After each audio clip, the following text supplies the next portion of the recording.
এটা হলো variable switch. আমরা পাম্প মোটর চালাবো, ভেরিয়েবলটা সেট করে নিলাম। এরপরে আমরা অন অফ করব। আগে অফ আছে, আমরা ম্যানুয়াল দিয়ে নেব। এটা হলো সিলেক্টর সুইচ, ম্যানুয়াল করলাম। এখন আমি অন করব। এটা হচ্ছে লেখা আছে এখানে পাম্প মোটর, অন করলাম। এরপরে আমি এখন ভিতরে যাব, ইনভার্টার সেটিং সেট করব। অটো মোডে আছে, এখন ম্যানুয়াল মোডে দেব। ম্যানুয়াল যখন আমি করব, এরপরে আমাকে হার্স সেটিং দিতে হবে ম্যানুয়ালি। এখন আমি করব কি, অটো থেকে ম্যানুয়ালে নিয়ে যাব। অটো থেকে ম্যানুয়াল নিলাম, এরপরে আমি হার্ট সেটিংয়ে যাব।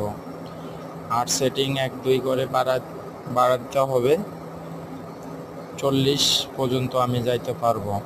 50 হার্টস করলে সমস্যা নাই, কিন্তু 50 হার্টস চালা যাবে না। সর্বোচ্চ আমার 50 হার্টস, 40 পর্যন্ত এনাম। এখন আমাকে 51 হয়ে গেছে, আমি এখন কমাবো,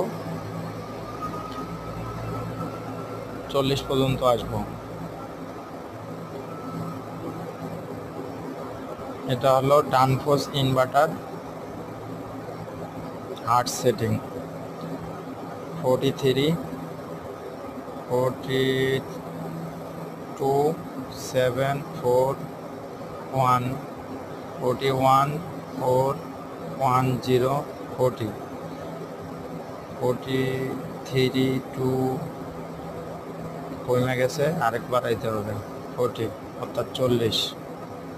এখন আমার 40 হার্টসে চলতেছে, ইনভার্টার সেটিং 40 হার্টস।